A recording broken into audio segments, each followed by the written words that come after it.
afternoon here at Mangate Lodge in Mozambique, just south of Vilanculos, and we decided to go do a bit of power angling here this afternoon. We launched out of a protected estuary system below the lodge. So as we exit the estuary once again, there's just activity everywhere. Huge bait balls. Some of those bait balls were being hammered by snoek, others had shoals of couta chasing them, and then with some odd ones being chased by bonnies.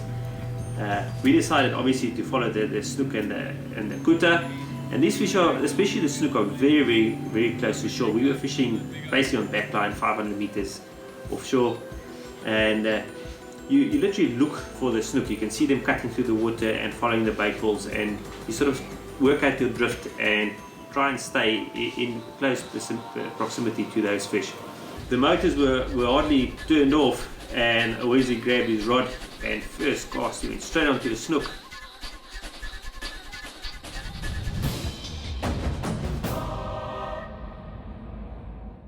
While he was landing this fish, I threw in my bull chop and also instantaneously hooked into a fish.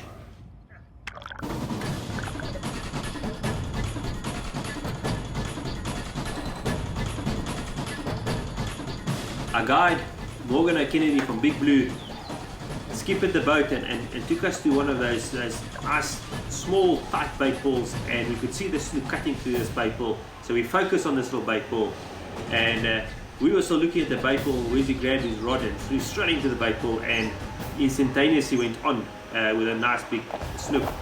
Wesley using the bull chop, the Shimano Static 6000 with a 30-pound Power Pro and a little Travella medium heavy rod. So we're fishing quite heavily, but the whole idea was to get this fish to the boat quickly and release him safely.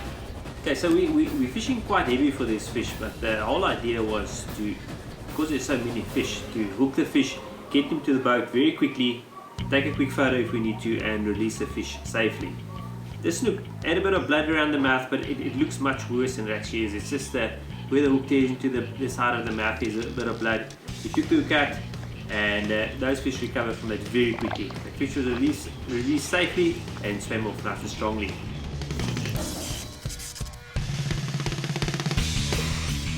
Right, well, we've got two shots here just to show you the difference between the bull chop, how it works on the water, and then that stick bait that's been working so well for Morgan.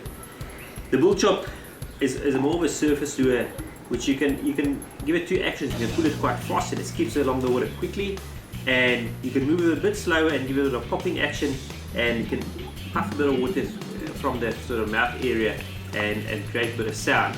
So generally mimicking a fish that's skipping on top of the water that's being chased, and whereas a stick bait, it's a much slower action where you're just working that stick bait from left to right, and that's obviously imitating a fish that's injured, and your game fish will come from the bottom, see that fish and grab it.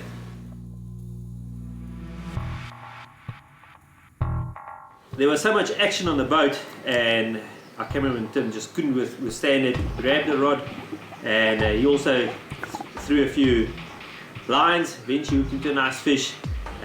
While he was fishing next to me, I had one of those snoek feeding straight towards me, so I just whined into the fish, and he kept on coming towards me. Eventually got my bull chop.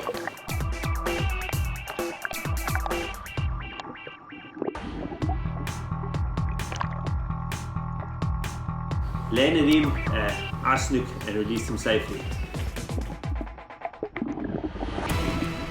Mangate Lodge is a really special lodge to go visit, situated roughly as a crow flies 50 kilometers south of Vilanculos, and it's one of those places where you can still go and feel like you're fishing somewhere in paradise. There's nobody around, you're all by yourself, and this lodge is situated on the edge of this beautiful estuary system, and right beyond that is a sea. Getting to the water is very easily. You can actually walk straight down from your lodge onto the beach, and the fish species are abundant. Offshore you got all your game fish, and then rock and surf is just an amazing place to visit.